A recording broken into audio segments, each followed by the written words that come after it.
Le parc oriental de Mont-Lévrier, c'est le plus grand jardin japonais en Europe. C'est un vaste jardin historique conçu au début du XXe siècle par un architecte parisien venu à Mont-Lévrier réaliser certains travaux au niveau du château qui jouxte le jardin et qui a imaginé en fait ici la conception d'un vaste paysage japonais tel qu'il l'avait appelé.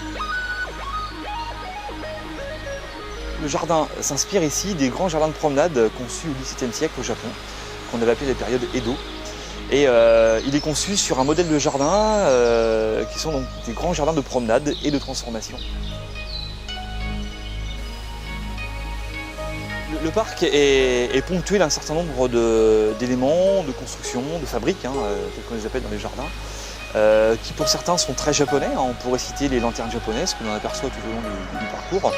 On pourrait aussi citer des éléments comme le pont rouge qui est un peu plus loin, qui est vraiment l'élément emblématique du jardin. C'est sûrement l'élément qu'on retient le plus lorsqu'on revient ici. L'appellation parc oriental est vraiment due au fait que ce jardin est agrémenté d'éléments qui sont asiatiques sans forcément être toujours japonais. L'exemple du temple est parfait. Idem par rapport à la corne d'or qu'on aperçoit un peu plus loin, qui fait un petit peu le pendant au pont rouge, qui lui est une extrémité d'un temple thaïlandais. On a donc un circuit d'eau, une rivière naturelle qui traverse le parc, orientée d'est en ouest, un petit peu comme la course du soleil, qui va à travers son parcours représenter bien l'ensemble du vivant, la naissance jusqu'à la mort.